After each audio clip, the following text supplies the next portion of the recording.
Hello, everybody. I'm Mirko, and welcome to Code Red. Code, because we are talking about code, and red stands for requests, errors, and duration, the core metrics of observability. On this podcast, we will hear from leaders around our industry about what they are building, what's next in observability, and what you can do today to avoid your next outage. Today, my first guest is Michele Mancioppi. Michele is the head of product and founding engineer here at Dash0, and we have worked together already at Instana, where he was the senior technical product manager, and now we are reunited here at Dash.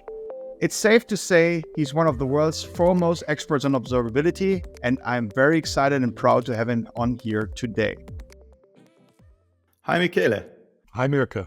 Good to see you. You and I, we go back a while, even before Instana. So when I founded Instana, one of the first RFPs that we took was SAP, and you were on the other side. You were actually building that RFP. And we got called by one of the SAP team, and we had a meeting there. Even our CRO came from the US because it was this big deal. We drive down to Waldorf and are in the meeting room. And that's the first time I saw you, because you entered the room and you told us that we have to leave because it's actually against the rules of the RFP that a vendor comes in and gives a presentation. And so you said, oh, you can't present, you actually have to leave, right? Exactly. That's how we met. So how do you remember that moment? I mean, you caught me in a difficult moment. Doing an RFP of that size in a company like SAP was like trying to build an airplane while flying it. There's also a rather politically charged one with different divisions trying to position their favorite tools, to the extent that I think I caught somebody forging documents to support a vendor. And then I get a message from one person on the team, like, oh, we're talking with a vendor. Sounds cool. We're thinking of giving them a contract. So you're thinking, what? So I had to rush over from the other side of the building and say, no, slow down. That's not how it can work. Yeah, so we left. We drove back to Solingen, and we lost the RFP, or we pulled out of the RFP, to be honest, because we also saw that, SAP at that time and the requirements were just too enterprisey, too big for a startup like Instana. But surprisingly enough, a few weeks later, we get to know each other even better because you applied for a job, right? So you saw something in Instana which attracted you, so that you thought, oh, I will not go to the winner. I will go to the one who pulled out, and I threw out of the meeting room. So why that? I didn't throw you out right away. I gave folks a chance of showing what you were doing. And you told me one of the most romantic things I've ever heard in my life. How many bytes you could add with instrumentation without screwing up the JVMs just in time compilation, like I was smitten. The point is, however, that a company like SAP with like everybody and their mothers with different environments, having a bunch of different requirements, required tools that were much more enterprise ready, much more scalable, and with support for Cloud Foundry to even being considered.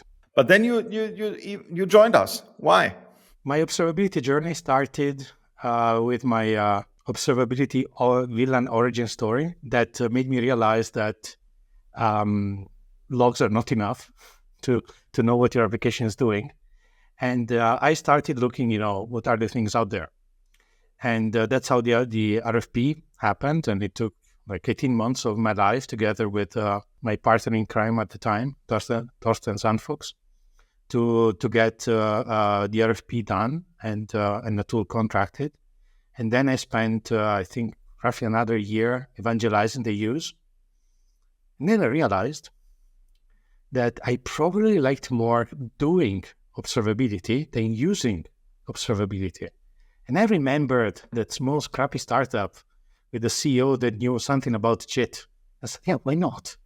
And speaking of which, but do you remember our first interview when I came to Solingen for the job? Absolutely. Intimidating as you are, right? but one thing was pretty clear, right? You are an enthusiast. You are into the detail, as I am, right? Knowing how much bytes you can do without screwing up the JIT, right? A lot into details and loving the story around automation. I remember that definitely that this was the basic idea. If you talk about Code Red, right? What was the basic concept? Yep. The idea when we founded Instana were a few, but one of the core concepts was automation, especially in the context of microservice and containers. When you have a lot of moving components, you couldn't really configure everything, right? You couldn't configure all the containers, all the business transactions, all the different languages, all the different dashboards. And so the basic idea of Instana was to have one agent that discovers everything automatically, instruments everything automatically, and kind of magically gives you a view on your application stack, even if it's super complex, right? And that was always the magic moment for customers when we showed this, right? When you started the agent and things started popping up almost in real time, because we sent the data through a stream. That was another thing that we did, right? Real timeness. And I think that was the thing that also you liked. I mean, working at SAP in a company very, very large with very, very different levels of skill across different teams, different divisions. One of the biggest challenges, even after contracting an observability tool, was to make it so people could roll it out. And especially at the time, if I were to send over a 20-page manual of this is how you collect metrics and send it over to that observability solution, nobody would have done it. So it really needed a point-and-click thing. It was also a thing that it's still very much alive today, especially in larger companies, that very often the people that need observability are not those empowered to configure it. At SAP, it happened very often that, for example, if you had to use a proprietary SDK to emit telemetry towards a solution, the operators would want it because they needed the data to monitor in production, and the developers would say, no, never. I'll never do that. I have other priorities. I have features to ship. That is something that the kind of extreme automation of the Instana agent solved pretty beautifully, because the reality was just very simple for people that did not have access or specialized expertise about the application to be able to inject telemetry collection, especially tracing. That was fantastic. And in fact, I joined Instana as the PM for that. Absolutely. Yeah. You joined as the PM for the application monitoring, for the agents, right? For instrumentation, the different languages. And I think we did an amazing job. And doing that a little bit faster now, because we want to talk about Dash Zero and why we do it again. We had a good journey. We went until we got acquired by IBM. I have to say, you didn't stay for long. I was typing I quit as you were saying in Zoom that, we got acquired. And I was like, no, please not be IBM. Please not be IBM. IBM. Exactly. You don't like the big companies, right? No. Three-letter companies are bad for my health. And so we got acquired. This basically ended our journey, and you started a new journey at, I think, first Canonical. Yep. And then you went to a serverless company called Lumigo out of Israel. Tell us a little bit about Lumigo, because I think that's also special, right? It's serverless. It's kind of a different approach to observability here. The nature of observability, what you need to know to know whether application is doing well or not, it's not very different in the serverless world than it is in the more containers or virtual machines or host-based, more mainstream cloud-native Kubernetes world. The collection of telemetry and the processing of telemetry is remarkably different. For example, it is very seldom in a world of containers that you will not be able to transmit trace context. And so that when your HTTP client is sending a request to a server, it sends over effectively a pointer to where in the trace it is, and the other side picks it up and starts adding more information to the trace as it goes on. In serverless, it's actually the exception to be able to do that. Even, for example, when we talk AWS, even basic mechanisms like notification via SNS, the default settings actually will strip away all that metadata, like SNS row delivery throws away your trace context, then you break trace. So there, the technology needs to be built completely differently, and that is a pretty interesting challenge. Yeah, I totally get it. I mean, we know how hard it is to build a tool that covers everything, right? That's not easy. So specialized tools for serverless are pretty obvious also, and I think they attract a space of users that use serverless a lot, right? But these days you see more of a mixture, right? People use everything and they use it as a tool set, right? I mean, there is a constituency of companies, especially the small ones that start out, that are pure play serverless, but eventually most of them grow into containers. For example, for pricing reasons, like a few months ago, there was this paper from, I think it was Amazon Prime Video, about the cost of Lambda at scale and why they moved to ECS and containers. That's a fact. You can use much better resources if you have consistent high scale of workload. If you manage your own containers, and the technologies that you use, the way you do tracing is different, much simpler, but the technology is remarkably different, to the extent that even in OpenTelemetry, when you look at how, for example, the Node.js SDK works in just a Express.js container, it's quite different than in Lambda. Lambda, you need to do extra work to make sure that you do not block the function as you send data out. The way you collect incoming requests is different. So, a lot of fun. Yeah, and then going back to or coming back to dash zero, right? I can. You started without me, Mirko.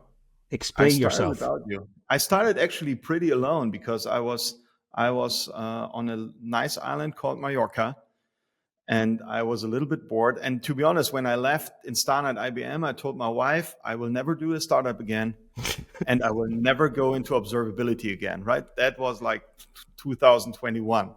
And how many weeks did that last? Actually, it lasted for more than 2 years, right? I really didn't look into it. I haven't really missed it, to be honest. I did other stuff, not in IT. I opened a restaurant and a wine bar and did some other stuff. But then I would say at some time I saw that I'm missing building a product, building software, and also selling software. I like that a lot, working in a team.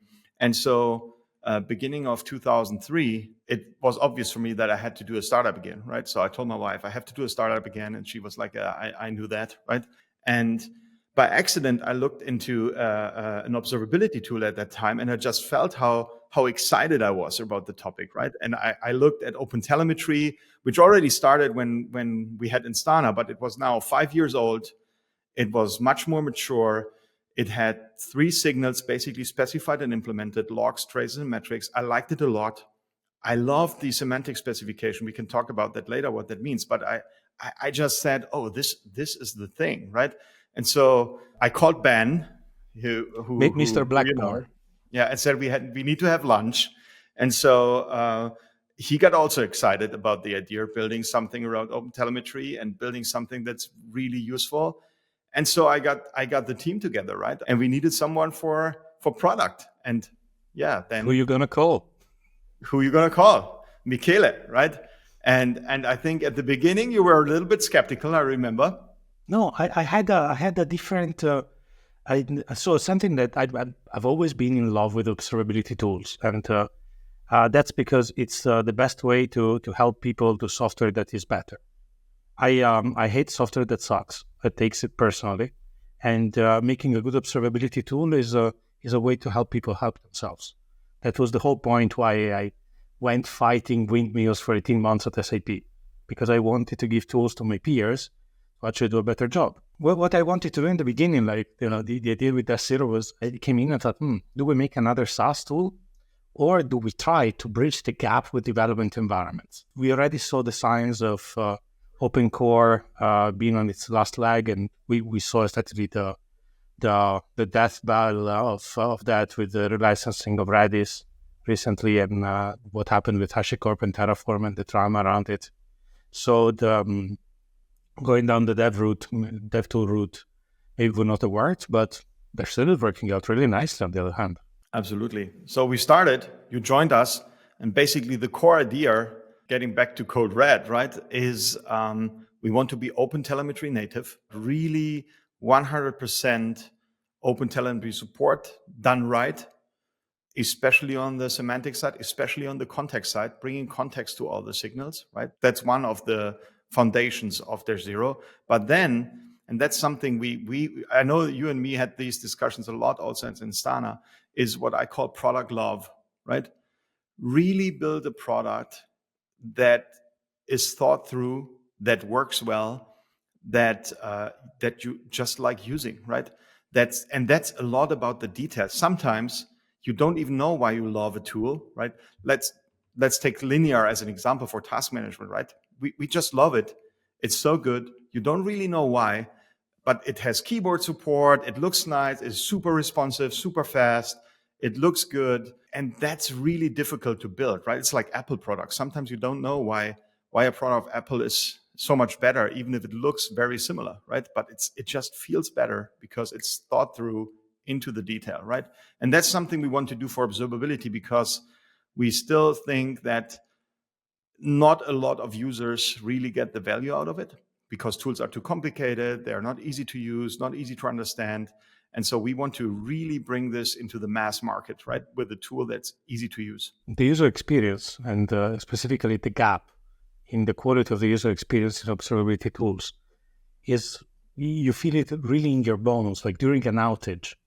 And the tool is working against you to prevent you from troubleshooting. It's not, instead of laying in front of you small pebbles or breadcrumbs like in the fairy tales to lead you to the source of the problems. If you get stuck in overly prescriptive workflows, or if the tool is inconsistent and two views are using different clues to tell you what to do next, or if just the experience of dealing with the data is not kind of tactile enough, the fact that you can interact with the data and quickly prove or disprove your hypothesis by filtering stuff in and out and grouping very fast, then and in an outage, when the sirens are blaring and your boss is asking you every 10 seconds if the checkout service is there yet, then you already by default use 10 points of IQ just out of stress. So the tool needs to help you. And that is what we want to do. Absolutely. But let's start with OpenTelemetry, right? OpenTelemetry is a standard under the CNCF kind of community. It's the second biggest project after Kubernetes now. So it's really active. The purpose is to really standardize the format for the signals, but also the way that you acquire the data, right? The SDKs, the API of, at the moment, 3 signals, right? Logs, traces, and metrics. Profiles are almost there. Yeah, they're well on the way, yeah. And real user monitoring is also in sight, right? So overall, we can expect OpenTelemetry to be the specification for almost all the relevant signals in observability. And the benefit, obviously, is it's open, it's standardized. You're not dependent to one vendor. Every vendor that can support OpenTelemetry can read the OTLP, the protocol, the format. And that means not only that you can switch tools easier, but I think the biggest benefit is that cloud platforms, serverless platforms, frameworks, applications can add the instrumentation so that you don't even have the need of an agent, right? The data just comes out from the core. Yeah, that is actually a very big departure from what we did with Instana, where we needed to create bespoke instrumentation, our own tracing format for every single library and version that customers will bring to the table, which is all of them at some point. I remember chatting with Fabian Lange, the VP of engineering at Instana, complaining that how can it be that we managed to find customers that use 50 different HTTP APIs in Java? First of all, who needs those many? And second, why does everyone use a different one? That actually turned out to be one of the cardinal sins of the JDK that was solved on in version 9, not to have a standard high good quality HTTP client. There was only the HTTP URL connection, which was not enough. And the same problem we didn't see, for example, in Node, because virtually all HTTP clients in Node, they're all built on the standard Node HTTP and HTTPS packages. OpenTelemetry is more than just a way to get the data out. There is also the collector, that it is an agent, but it is an agent with a lot of flexibility built in. You can configure the collector in so many ways to enrich your data, collect additional data, add context through resource attributes, semantic conventions, attributes on spans, on logs, on metrics, on the scope. There is everything. And it's effectively a Swiss Army knife to allow you to pre-process your telemetry before you send it to effectively a database for querying and analysis. Can you a little bit help understanding what you just said, like the attributes? Because I really love the standardization of the semantic convention, also the resource attributes. So can you just explain what it is and why it's so exciting? I'll start with a story. It's a cautionary tale. One day I was at one of the companies I worked in between, and I started looking at the way metrics, logs, and traces were manually annotated by developers about reporting interactions with specific S3 buckets. Well, I found not one, not two, not three, but 4 different keys used to effectively specify which bucket we're talking about. And that was just the keys. The values, like every single casing, like uppercase, lowercase, everything, a camel case, kebab case, all of them. So all of them. And that actually is a huge problem when you want to query across different databases, different types of telemetry, because the kind of information that a log gives you and that profiling gives or tracing, they need to complete each other. But if the telemetry, if you annotate it in ways that is effectively incompatible between signals, you lose most of the usefulness. I mean, then you need to go and fumble around, like, okay, time with a global time frame, yeah, fine, that we get in.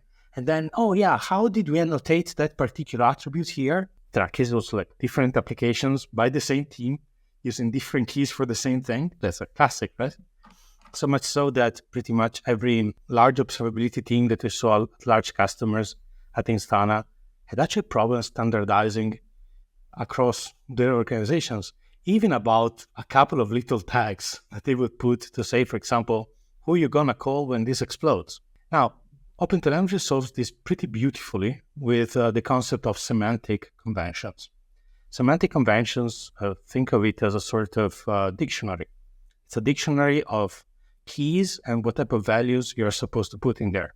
So, for example, if you're tracing an HTTP client that issues a request towards an HTTP server, the span that represents the outgoing request is going to have the HTTP method, get, post, uppercase, please, the URL, the version of the protocol, how many bytes is the response it is coming in, what is the status code for that. And on the other side, the server, if it follows the semantic conventions, is going to have the same data. And it's not only just that particular pair of clients and servers. The fact that OpenTelemetry has these standards, they apply to all instrumentations that you get out of the box. And there are many. So not having to go and manually instrument yet another HTTP client because somebody else has contributed that instrumentation already for you. And that instrumentation is following best practices in how to annotate data. That's amazing. That was like 90% of the job that we were doing at Instana for instrumentations after we had nailed the basics and the agent. And it was a continuous source of costs for us. At one point, like I think we had like in total 60 engineers and 30 were working with me on agent and tracers. It was like the biggest cost center for us. No, absolutely. And just to make sure that it's clear, as an example, right, there could be a simple example like the host name. And before the semantic convention, you could name it host.name, host_name, host name in one word, host, small letters and capital letter name, right? So there are multiple ways of naming it. And then if you have different signals on different servers, it is very hard. So a log could have a host name, host.name, then you have a trace with host_name, and you can't bring the stuff together. Or it could be that even if the key is the same, For some instrumentation, on some hosts, you're collecting just the name, and some others are also attaching the DNS name. So Yeah. Or the one is IP subset address. of the other. Yeah. They are effectively different values when you're trying to match on a database. So you need to Absolutely. know the differences, and it becomes really complicated. Right. And so OpenTelemetry standardizes that so that you basically speak the same language, right? Wherever you are. And even if you get it from a third party, it's the same language. And coming back to one of the big issues that we both see in observability is what we call context. And it is, if you have a problem, you want to see the data that you actually need to solve the problem, right? And one of the big issues of observability, in my point of view, is that during the past years, we became better and better collecting data. We have better databases in the cloud, serverless databases. You can store more data much cheaper. So data exploded. People do. So data exploded. But guess what? I always say finding the needle in the haystack, right? And what we did is we made the haystack bigger, right? And so it's very hard to find a problem if you have a lot of data. So what we try to do and what OpenTelemetry supports with this semantic convention is making it much easier to find the needle in the haystack by giving the hay context, right? And once you know what you are looking for, you can bring everything together by basically joining through that semantic convention, right? And the tool actually has to support this. You know the saying, right? Telemetry without context is just data. Yeah. I was giving a presentation a few weeks ago where I put a chart on screen, and it was a chart that went up and down. It was red, and I challenged the audience. I go, what does this mean? And say, it's red, so it must be about errors. So, it has spikes. Spikes are bad. In reality, it was a chart from Reddit that plotted number of legs on an animal versus cuteness. And I still don't know why there is a value for 7, but there you go.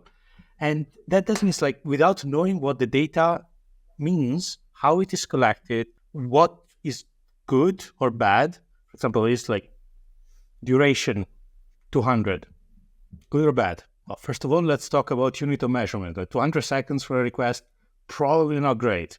If it's milliseconds or nanos, yeah, we're probably fine. But then again, is it a request that you need to be fast? Or maybe it's some batch job running overnight? So context is everything there. Absolutely. So context is a big story for us, and we try to build that into the tool, where we come to the second topic, easy of use, product love. It is essentially about building a tool that makes it super easy in a world where we have a lot of data and we need to find the needle, right? We need to find the root cause of the problem.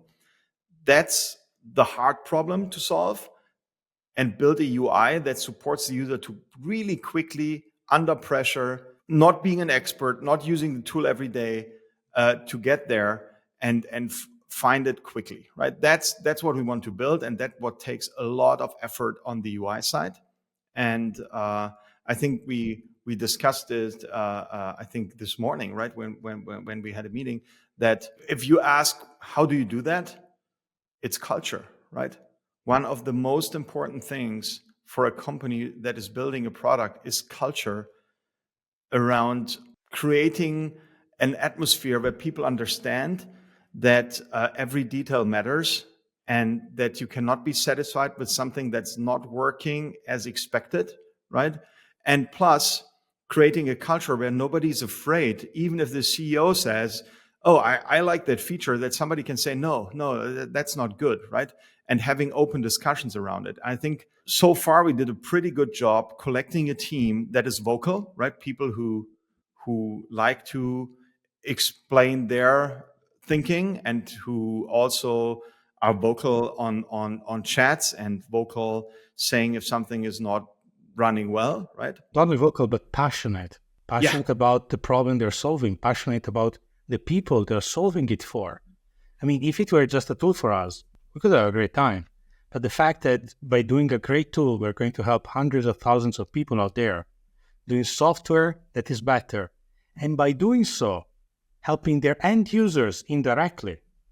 And for example, when I told my wife that, Mirko called, I think I'm going to join another observability company. She looked at me and said, really? Isn't that like the fourth in a row? I said, yeah, but it's important. And she told me why. I said, because imagine the case where our son wants really to get a ticket for a concert, but the web application for buying the ticket sucks, for lack of a better word. And it crashes in front of our son and he cannot go to the concert. Won't he be pissed? Say, yeah, incredibly so. Yeah. What if we give the people that are doing their application tools to make it better? Okay, now I get it. No, absolutely. So usability is important. We are talking about that all the time. I like the discussion about the color green with you, right?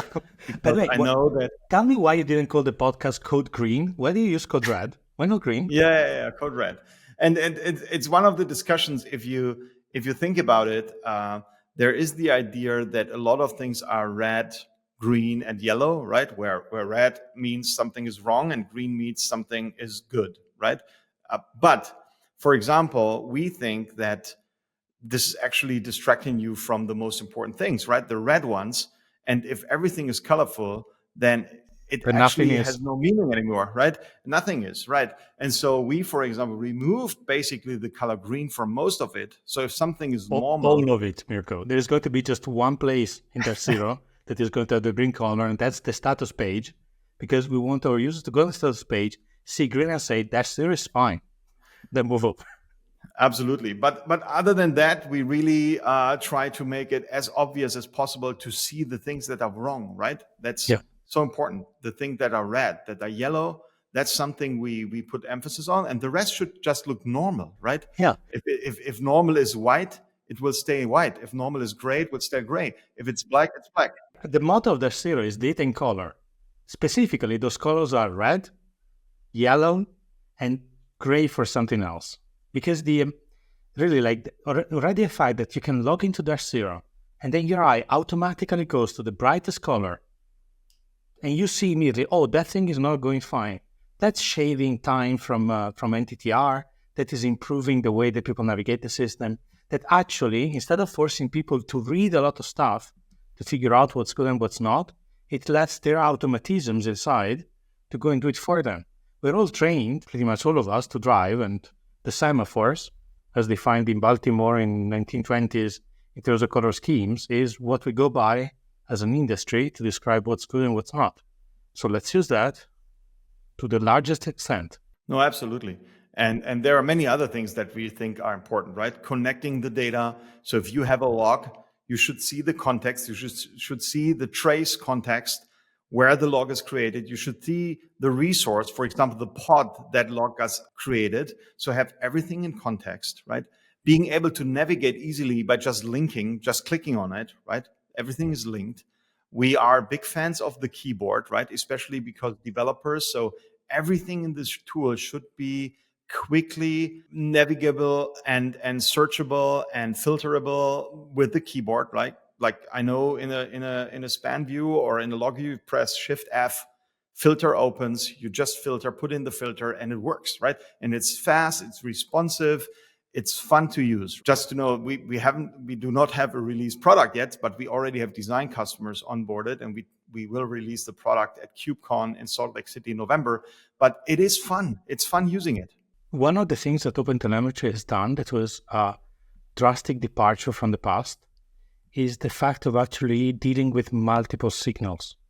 Like you remember, like open tracing was just traces. Everything was seen from the point of view of spans. You would not have a specific way to describe where the span is coming from.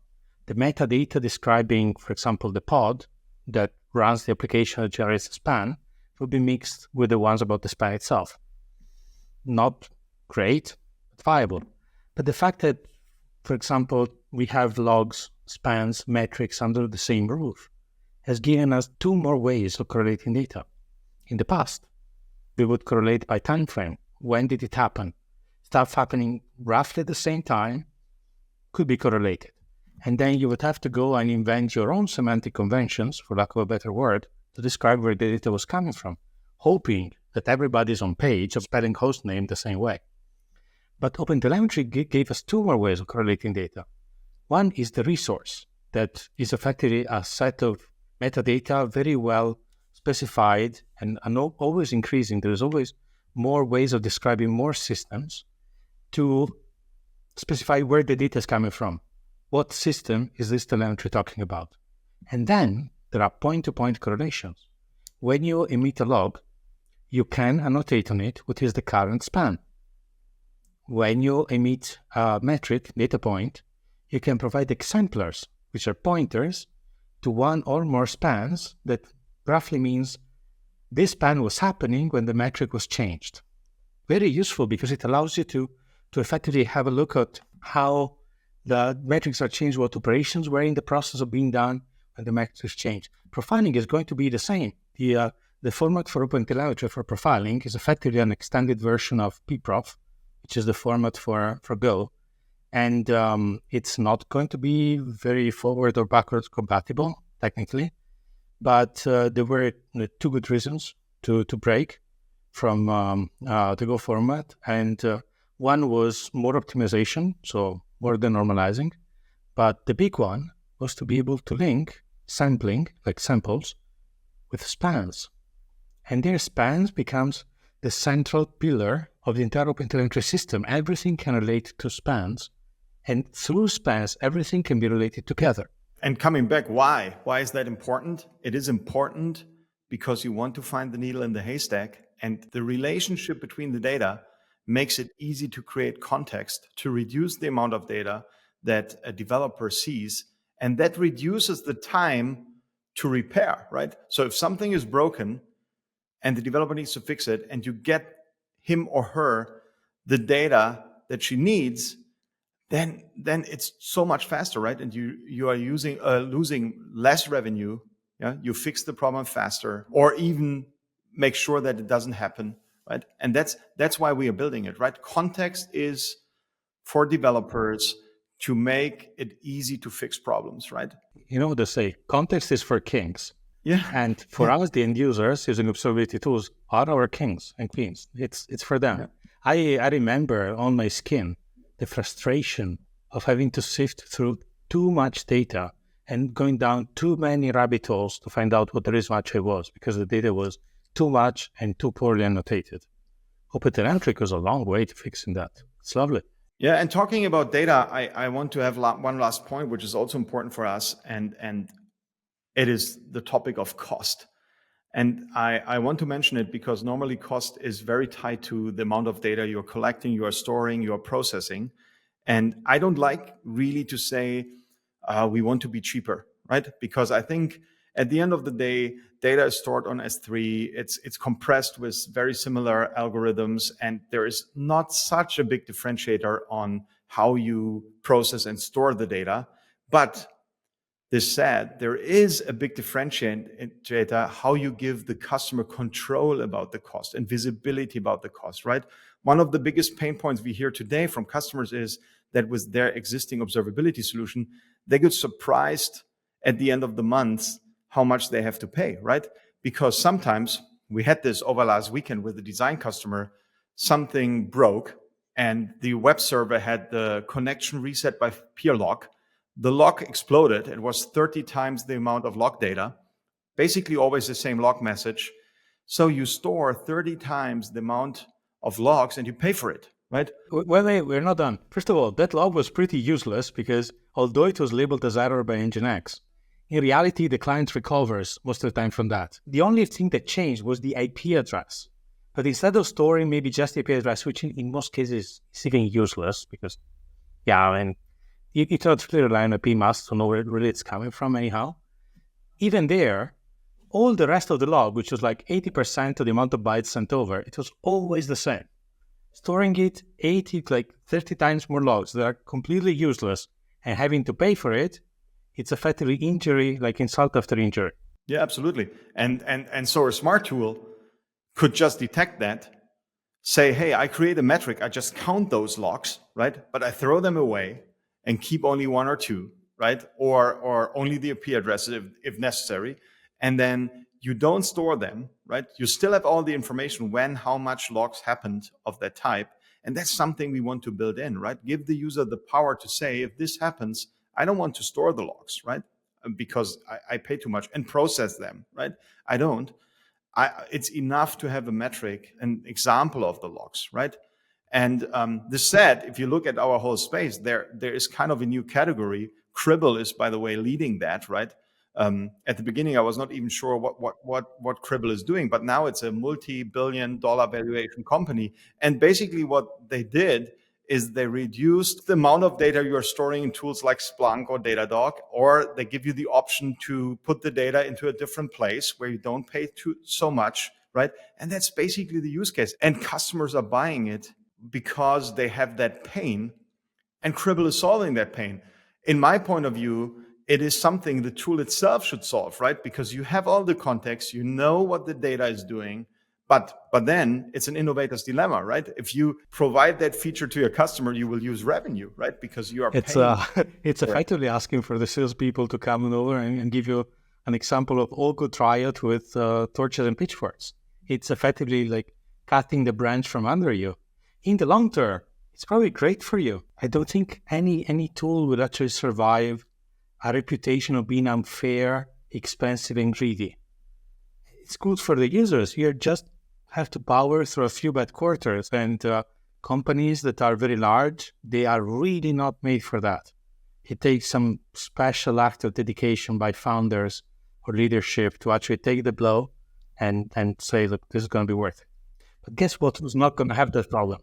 No, I just want to say that we have this as one of our core principles, right? We call it cost transparency. We want to be as transparent as possible to show the user where data is generated, observability data, how much you pay for it, and give you options to decide. I'm not saying to only reduce, but at least to decide how much you want to spend for a certain service, for a certain log type, like we just discussed, or give you options to intelligently reduce the cost by compressing, by throwing data away, by aggregating it into a metric. So there are many options of doing it, right? Especially today with the incumbents of things like AI, LLMs that can also help in the space of understanding what's similar, what's the same, how do you aggregate data. And I think that's a big topic for us to make it, again, easy for the user to control and optimize cost for their observability. But also fair. Systems are not necessarily alike.